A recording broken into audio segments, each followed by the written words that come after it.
نحمدہ ونصلی علی رسولہ الامین المکین الحنین الکریم الرؤوف الرحیم اما بعد فاعوذ باللہ من الشیطان الرجیم بسم اللہ الرحمن الرحیم۔ واجب الاحترام ساتھی، اللہ تعالیٰ کا بے پناہ لطف و کرم اور اس کا احسان عظیم ہے کہ جس کی توفیق سے ہم اس کے ذکر کے لیے اس کے گھر میں جمع ہیں۔ آج اللہ کی توفیق سے سورہ آل عمران کی آیت نمبر 126 سے اپنے مضمون کا ہم آغاز کر رہے ہیں۔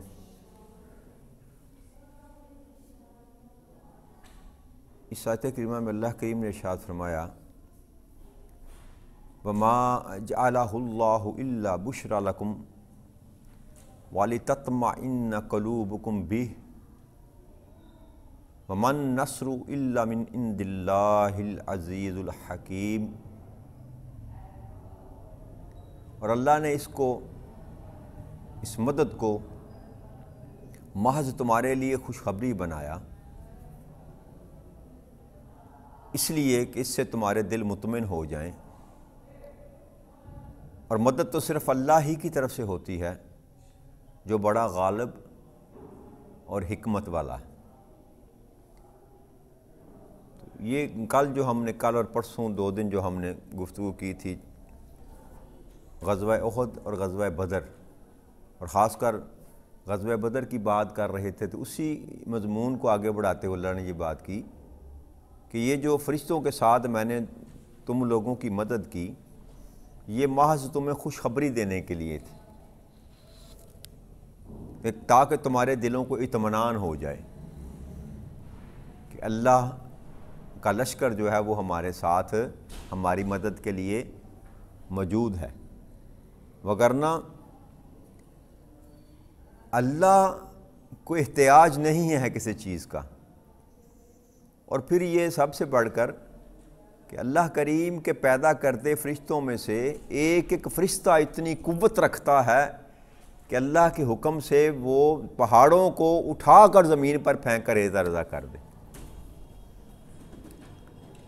اور یہ وادی طائف میں یہ ہوا بھی، حضرت میکائیل علیہ السلام اور پہاڑوں کا فرشتہ جبرائیل علیہ السلام کے ساتھ جب آئے، جب طائف کی وادی میں آقا کریم صلی اللہ علیہ وآلہ وسلم کو لوگوں نے پتھر مارے اور آپ کا جسد انور لہو لہان ہو گیا، تو آپ ایک باغ میں ٹیک لگا کر جب تشریف فرما ہوئے تو اللہ کریم نے جبرائیل امین کو بھیجا اور 7 پہاڑوں کے فرشتوں کو بھیجا، اور جبرائیل امین نے آ کر سلام کیا، اور پہاڑوں کے فرشتے نے یہ کہا کہ اللہ کے رسول صلی اللہ علیہ وسلم اگر آپ اجازت مرحمت فرمائیں تو میں ان 2 پہاڑوں کے درمیان اس وادی کو پیس کر رکھتا۔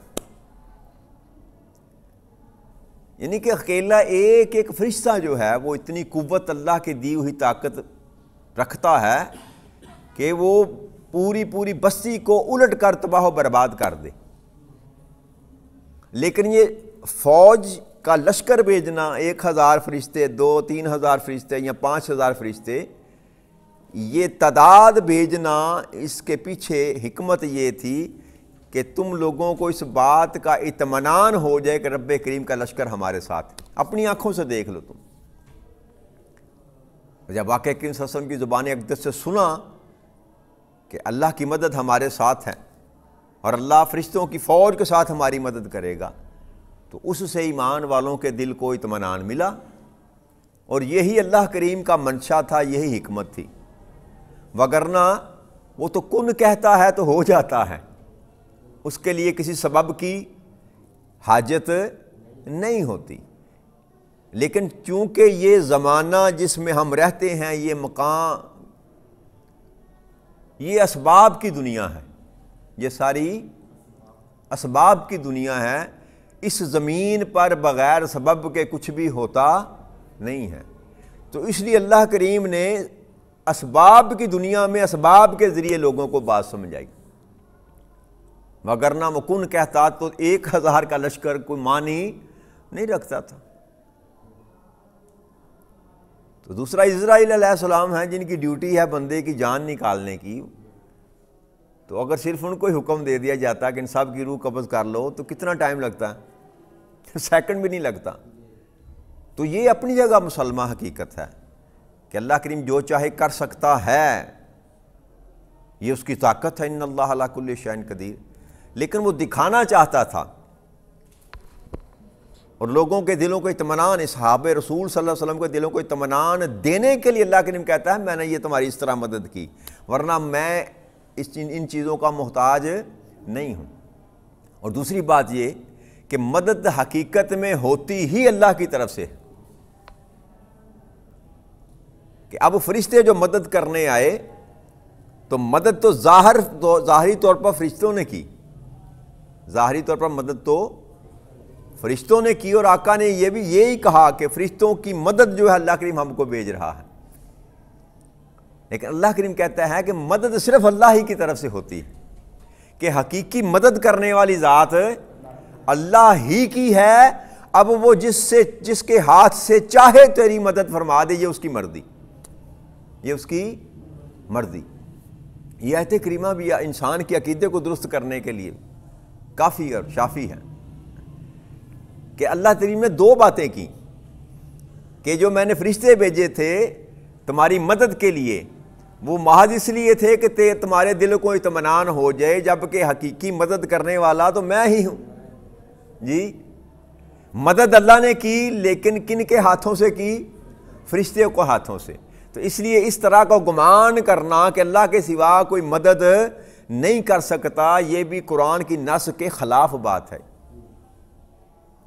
اللہ جس کے ہاتھ سے چاہے مدد فراہم کرے۔ یہ رزق کا سبب دیکھ لیں نا آپ، رزاق کون ہے؟ واللہ خیر الرازقین، اور اللہ ہی تو ہے جو سب سے بہتر رزق دینے والا ہے۔ لیکن آپ کہیں ملازم ہیں، کسی کا کام کرتے ہیں، کسی کی مزدوری کرتے ہیں، تو ظاہری طور پر اسباب کی دنیا میں تو آپ کا رزق کسی اور دوسرے انسان کے پاس ہے، کسی اور دوسرے انسان کے پاس ہے، لیکن اس کا مطلب یہ نہیں ہے کہ رزاق وہ نہیں رہا۔ رزاق وہی ہے، رزق وہی بھیجتا ہے، تقسیم بھی وہی کرتا ہے، اس کی مرضی جیسی چاہے تقسیم کرے، جس کے ہاتھ سے چاہے تمہارا رزق تم تک پہنچا دے، یہ اس کی منشا پر ہے۔ اسی طرح مدد کا معاملہ ہے کہ جس کے ہاتھ سے چاہے وہ تمہاری مدد کر دے۔ تو اللہ نے فرمایا کہ اللہ ہی کی طرف سے مدد ہوتی ہے۔ کون سا اللہ؟ جو بڑا غالب ہے اور حکمت والا ہے، کہ غلبہ ہے ہی رب کریم کا۔ رب کریم کی ذات ببرکات وہ ذات ہے کہ جس کے سامنے کوئی کھڑا ہو ہی نہیں سکتا، رہ ہی نہیں سکتا۔ غلبے والی طاقت وہ ہے، ہر چیز پر اس کا غلبہ ہے۔ اور پھر فرمایا حکمت والا ہے، حکمت والا ہے، کہ رب کریم کا کوئی امر بھی حکمت سے خالی نہیں ہوتا، کیونکہ ڈریس انسانوں کو کیا جا رہا ہے نا۔ تو رب کریم کی شان جو ہے وہ کسی کے سمجھ میں آنے والی نہیں ہے۔ تو اللہ کریم پھر انسانوں کو سمجھانے کے لیے ان کے معیار کے مطابق جو ہے نا وہ ان کو نشانیاں دیتے ہیں۔ یہ اللہ کی حکمت ہے، یہ اللہ کی حکمت ہے کہ وہ بات کو سمجھانے کے لیے اللہ کریم کہتے ہیں کہ مجھے مچھر کی بھی مثال دینا پڑے تو میں آر محسوس نہیں کرتا، بات سمجھانے کے لیے، ورنہ اللہ کو کیا حاجت ہے وہ مچھروں کی مثال دیتا پھر۔ اور یہ حکمت ہے، یہ اور سب سے بڑھ کر اللہ نے فرمایا حکمت والا میں ہوں، مجھ سے زیادہ کوئی حکمت نہیں جانتا۔ لِيَقْطَعَ طَرَفًا مِّنَ الَّذِينَ كَفَرُوا أَوْ يَقْبِتَهُمْ فَيَنْقَلِبُوا خَائِبِينَ۔ اور مزید اس لیے کہ اللہ کافروں کے ایک گروہ کو ہلاک کر دے یا انہیں ذلیل کر دے، سو وہ ناکام ہو کر واپس پلٹ جائیں۔ اب یہ دوسرا سبب اللہ کریم نے بیان فرمایا کہ ایک سبب تو یہ تھا کہ تمہارے دلوں کو اطمینان ہو، اور دوسرا سبب یہ تھا کہ وہ کافروں کا گروہ جو میرے محبوب کا دشمن بن کر آ رہا ہے اس کو میں ذلیل و رسوا بھی کر دوں اور ناکام واپس لٹا دوں ان کو۔ اور یاد رکھیے یہ جو بدر کی جنگ تھی نا، یہ کوئی معمولی جنگ نہ تھی، معمولی جنگ نہ تھی۔ آقا کریم صلی اللہ علیہ وسلم جب مکہ سے ہجرت کر کے مدینے آ گئے تو کافر ہاتھ ملتے رہ گئے کہ یہ کیا ہوا، اب تو ہمارے ہاتھوں سے نکل گئے۔ مدینہ میں آپ آ گئے تو وہاں تو آپ کے جانسار تھے، 313 کہہ لیں، جتنے بھی کہہ لیں، اور بھی تھے پیار کرنے والے لوگ۔ تو مکہ میں جو ان کو سہولت تھی مشرکوں کو، کافروں کو، آپ کو تنگ کرنے کی، ستانے کی، اور آخری رات جب آپ نے ہجرت کی، آپ کے قتل کرنے کے لیے منصوبہ بنا کر لوگوں کو بھیجا تھا قتل کرنے کے لیے، تو وہ ہاتھ ملتے رہ گئے، یہ کیا ہوگا، یہ تو ہمارے ہاتھوں سے نکل گئے۔ تو اسی دن سے انہوں نے پلاننگ شروع کر دی کہ ابھی تھوڑے ہیں تعداد میں، ان کو جا کر پکڑتے ہیں اور ان کا کلا کما کر دیتے ہیں۔ اور یہ پہلی جو غزوہ تھی، جنگ تھی، اس مارکہ میں خود ابلیس جو تھا نا، لعین شیطان ابلیس، وہ ایک کنانا کا سردار تھا، سراقہ بن مالک مدلجی، اس کے روپ میں آ کر ابو جہل کو ملا، اس کی شکل اختیار کر کے نا، اس سردار کی، تو آ کے ابو جہل کو ملا، اور اس نے مشرکین کو خود جو نا بھڑکایا، اس معاملے میں تیار کیا۔ شاید وہ 6 مہینے سال اور لگا لیتے، نکال لیتے، لیکن اس نے پیچھے سے ان کو تیار کیا کہ ہم تمہارے ساتھ ہیں، میرا سارا لشکر تمہارے ساتھ جنگ کرے گا، وہ تھوڑے سے ہیں، تم ہی غالب آؤ گے، ہم پر کوئی غالب نہیں آ سکتا، ہماری طاقت زیادہ ہے، ہمارے پاس اسباب زیادہ ہیں۔ اس طرح اس نے موٹیویشنل جو ہے نا بات ان کے ساتھ کی، موٹیویٹ کیا۔ تو سارے کے سارے قبائل اس نے اکٹھے کر کے، اور ساتھ اپنے شیاطین کا لشکر بھی لے کر وہ چلا، اور اللہ کریم تو دیکھ رہا تھا کہ میرے محبوب اور اس کے دیوانوں کا مقابلہ فقط انسانوں کے ساتھ نہیں ہے، جنوں کے ساتھ بھی۔ ابلیس جن تھا، اور اس کے ساتھ جو شیاطین تھے وہ بھی جن تھے۔ تو اللہ کریم تو دیکھ رہا تھا کہ میرے محبوب کا یہ جو مقابلہ ہو رہا ہے، یہ فقط مشرکین مکہ کے ساتھ، انسانوں کے ساتھ نہیں ہے، ان کے ساتھ جن بھی ہیں۔ تو اللہ کریم نے پھر فرشتوں کو حکم دیا۔ ایک روایت میں یہ آتا ہے کہ میکائیل علیہ السلام کو بھی زمین پر بھیجا فوج دے کر، جبرائیل اور میکائیل کو کمانڈر بنا کر بھیجا، فرشتوں کی فوج کا لشکر بنا کر ان کے کمانڈر مقرر کیے۔ کون؟ جبرائیل امین علیہ السلام اور میکائیل علیہ السلام، ان کے ہاتھ دستہ بھیج کر آقا کریم صلی اللہ علیہ وسلم کی جو ہے مدد فرمائی۔ اور جب دونوں لشکر آمنے سامنے آئے نا، تو ابلیس نے جب دیکھا کہ یہ 313 نہیں ہے، ان کے ساتھ تو ہزاروں اللہ کے فرشتے بھی ہیں، تو وہ دم دبا کر بھاگ گیا۔ کیوں؟ وہ دیکھ سکتا تھا، باقی کوئی انسان فرشتوں کو، لیکن اس نے دیکھ لیا کہ یہ تو اللہ کی مدد آ گئی ہے، اور وہ جانتا تھا، وہ پہچانتا تھا، وہ صاحب علم تھا، تو وہ دم دبا کر بھاگ گیا۔ یہ بھی سبب تھا کہ رب کریم نے اپنے محبوب کو تنہا نہ چھوڑا، کہ نہ نظر آنے والا لشکر جو تھا جنوں کا، اس کے مقابلے میں پھر اللہ کریم نے نہ نظر آنے والا لشکر ملائکہ کا بھیجا،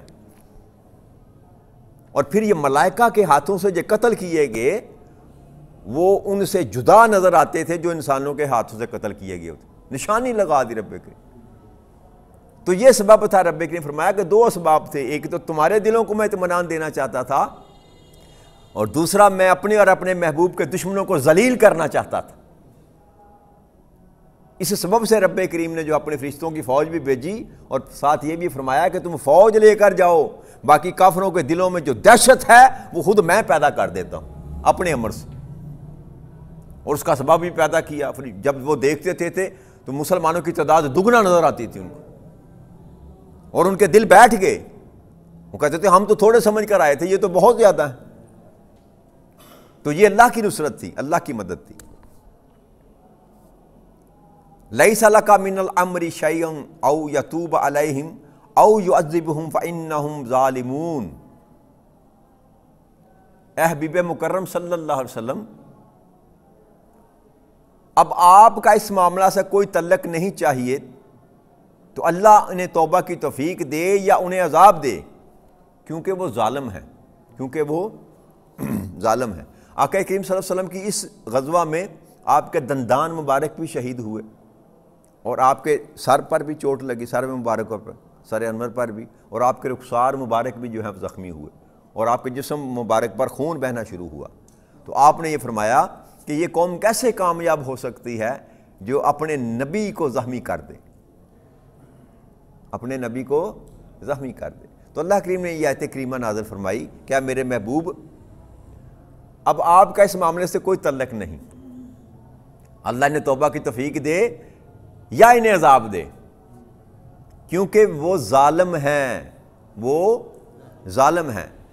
یعنی کہ رب کریم یہ بات دو طرح کی بات ہو سکتی ہے کہ آقا کریم صلی اللہ علیہ وسلم سے یہ کہا گیا کہ ان کا جو عمل ہے، ان کو عذاب دینا ہے یا ان کی توبہ کی توفیق دینی ہے، یہ سارے کا سارا میرے پر، میرے ذمہ ہے، اور یہ میری منشا ہے کہ ان کو میں توبہ کی توفیق دوں یا نہ دوں یا عذاب دے دوں۔ یہ سارا کا سارا اختیار کس کے پاس ہے؟ اللہ کریم کے پاس ہے۔ اور پھر فرمایا کیونکہ وہ ظالم ہیں۔ ظلم انہوں نے کیا کیا تھا؟ ظلم یہ کیا تھا کہ اللہ کے محبوب کو زخمی کیا تھا، تو اللہ کریم نے ان کفار کو ظالم کا ٹائٹل دیا،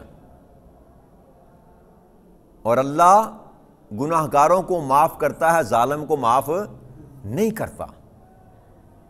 ظالم کو معاف ایون یہاں تک کہ انسان ذاتی جان پر بھی اگر ظلم کرے تو رب کریم اس کو بھی معافی عطا نہیں کرتا۔ جب تک گناہ گار رہے اللہ کریم اس کو معاف کرتا چلا جاتا ہے، لیکن جب وہ گناہ گار کے درجے سے بڑا ہو کر ظالم بن جائے، اپنی جان پر ظلم کرنے والا، تو رب کریم پھر اس کو بھی معافی، اس کے لیے معافی کا دروازہ، توبہ کا دروازہ بھی بند کر دیتا ہے۔ تو ظلم دو طرح کے ہوتے ہیں، ایک ہوتا ہے جو کسی پر کیا جائے، وہ بھی ظالم ہوتا ہے، جو بندہ کسی پر کرتا ہے وہ بھی ظالم ہوتا ہے، اور ایک بندہ خود اپنی جان پر ظلم کرتا ہے، فی نفس ہی وہ ظالم ہوتا ہے۔ وہ کیسے؟ کہ گناہ کر کے گناہ کے سے باز نہ آنا، گناہ کی توبہ نہ کرنا، یہ اپنی جان پر ظلم، گناہ پر گناہ، گناہ پر گناہ، گناہ پر گناہ کرتا چلا جائے اور اللہ کی بارگاہ میں توبہ نہ کرے، اللہ سے معافی نہ مانگے، تو ایسا نفس جو ہوتا ہے وہ ظالم گنا جاتا ہے اللہ کی بارگاہ میں۔ پھر اللہ کریم اس کے لیے اپنی ہدایت کے دروازے بند کر دیتا۔ تو اللہ کریم ارشاد فرماتے ہیں یہ ظالم ہیں، چونکہ یہ ظالم ہو چکے، انہوں نے اپنی جانوں پر بھی ظلم کیا کہ بار بار ہدایت دینے کے باوجود انہوں نے آپ کی ہدایت کو قبول نہ کیا، یہ فی نفس ہی ظالم تھے، اپنی جانوں پر بھی انہوں نے ظلم کیا۔ اور دوسرا ظلم یہ کہ میرے محبوب کو اور اس کے ماننے والوں کو ستایا، ان کو تنگ کیا، ان کے سامنے ان کو شہید کیا، میرے محبوب کو زخمی کیا۔ جنگ احد کی بات کر رہا ہوں، اس میں آقا کریم صلی اللہ علیہ وسلم کو، تو آپ اللہ کریم نے فرمایا کہ اب یہ میرا معاملہ ہے میرے محبوب، کہ ان کو میں چھوڑتا ہوں، توفیق دیتا ہوں توبہ کی، دو باتیں کی، توفیق دیتا ہوں توبہ کی یا عذاب دیتا ہوں۔ اب آپ کا معاملہ نہیں ہے میرے محبوب، اب معاملہ میرا ہے۔ وَلِلَّهِ مَا فِي السَّمَاوَاتِ وَمَا فِي الْأَرْضِ يَغْفِرُ لِمَن يَشَاءُ وَيُعَذِّبُ مَن يَشَاءُ وَاللَّهُ غَفُورٌ رَحِيمٌ۔ اور اللہ ہی کے لیے ہے جو آسمانوں زمینوں میں ہے، اور وہ جسے چاہے بخش دے، جسے چاہے عذاب دے، اور اللہ نہایت بخشنے والا اور مہربان ہے۔ تو اللہ کریم نے پھر متصلاً یہ آیت کریمہ فرمایا کہ اب آسمانوں زمینوں میں جو کچھ بھی ہے اس کا حقیقی مالک جو ہے وہ اللہ ہے، اللہ ہی کے لیے ہے، سارا کچھ اللہ کے لیے ہے۔ پس وہ جسے چاہے بخش دے اور جسے چاہے عذاب دے، یہ بھی اسی کے اختیار میں ہے۔ چاہے تو ساری زندگی انسان گناہوں میں بسر کرے اور کوئی ایسا نیک عمل، کوئی ایسا عمل کر دے، یعنی بنی اسرائیل کی عورت کا واقعہ آتا ہے نا کہ فحشہ عورت تھی، ساری زندگی گناہوں میں بسر کی، تو رستے میں چلتے ہوئے ایک پیاسے کتے کو دیکھا تو اپنے پاؤں کی جوتے سے کنویں میں سے پانی نکال کر اس کتے کی پیاس بجائی، تو رب کریم نے اس کے صدقے اس کے سارے گناہ معاف فرما دی۔ تو یہ اس کی مرضی ہے، یہ اس کی کہ ساری زندگی بندہ گناہوں میں بسر کرتا رہے، لیکن کوئی ایسا کام کر جائے انسان جو رب کریم کو پسند آ جائے، تو اللہ کریم اس کے سارے گناہوں کو معاف کر دیتا۔ اور ایک دوسرا شخص ہے جو ساری زندگی نیک عمال کرتا رہا لیکن اپنی زندگی کے آخری مقام پر کوئی ایسا کام کر بیٹھا، ایسی نافرمانی کر بیٹھی تو ساری تختی رب کریم اس کی دھو کر اس کو لیے عذاب اس کا مقدر بنا دیتا۔ تو یہ دونوں اختیار رب کریم کے پاس ہیں، دونوں اختیار رب کریم کے پاس ہیں۔ اور پھر آقا کریم صلی اللہ علیہ وسلم کی حدیث مبارک ہے، آپ نے فرمایا کہ جب ماں کے پیٹ میں بچہ ہوتا ہے نا، ماں کے پیٹ کے بچے جو بچہ ہوتا ہے، نطفہ جو ہوتا ہے، تو 4 ماہ کے بعد 4 باتوں کا حکم دے کر اللہ کریم اس کو بھیجتا ہے فرشتے کو۔ کیا؟ ایک اس کی روزی، ایک اس کی عمر، اور اس کا عمل نیک بخت ہوگا کہ بد بخت ہوگا۔ پھر اس میں روح پھونکی جاتی، یعنی کہ یہ فیصلے پہلے بچے کی جب جان پڑتی ہے ماں کے پیٹ میں اسی وقت کر دیے جاتے ہیں۔ اس کا مقدر، اس کی تقدیر لکھ دی جاتی ہے۔ اس کا مطلب یہ نہیں ہے کہ قید کر دیا گیا کہ اب یہ کرے گا ہی کرے گا، یہ بات نہیں ہے۔ اللہ کے علم میں ہے یہ سارا کچھ کہ جس کو میں پیدا کر رہا ہوں یہ کیا کیا کرے گا، یہ کیا کیا، وہ اپنے علم کی بنا پر سارا کچھ تحریر کر کے اس کو محفوظ کر لیتا لوح محفوظ پر۔ اور آقا نے ایک اور حدیث، اسی حدیث مبارکہ حصہ ہی آگے آقا نے فرمایا کہ کئی معاملات ایسے ہوتے ہیں انسان کے کہ وہ اپنی موت سے 1 گز دور ہوتا ہے تو اس پر توشہ تقدیر غالب آ جاتا ہے، وہ ایمان والا ہوتا ہے تو کافر ہو جاتا ہے، اور اگر کافر ہوتا ہے تو ایمان والا ہو جاتا ہے، وہ تقدیر اس پر غالب آ جاتی ہے کیونکہ اس کے نامہ اعمال میں اللہ کریم نے لکھا ہوا، نامہ تقدیر میں لکھا ہوا ہے کہ یہ مومن مرے گا یا کافر مرے گا۔ اس لیے رب کریم سے ہمیشہ ایمان کی سلامتی کی دعا مانگنی چاہیے، ایمان کی سلامتی کی دعا مانگنا چاہیے۔ جو نیک عمل کرتے ہیں اس پر بندے کو نہیں کرنا چاہیے کہ میں بڑا صالح ہوں، میں بڑا نیک متقی پرہیزگار ہوں۔ عین ممکن ہے کہ زندگی کے آخری لمحات میں انسان سے کوئی ایسی غلطی ہو جائے کہ ساری زندگی کی کمائی چھن جائے، ساری زندگی کی دولت لٹ جائے انسان۔ اس لیے رب کریم سے ہمیشہ اپنے خاتمہ جو ہے نا، خاتمہ بالخیر اور خاتمہ بالایمان کی دعا کرتے رہنا چاہیے کہ رب کریم زندگی جیسے تیسے بھی کٹ گئی، ہماری موت جب بھی آئے رب کریم ایمان پر ہمیں موت نصیب فرمائے۔ وما علینا الا البلاغ المبین۔ والسلام علیکم ورحمۃ اللہ وبرکاتہ۔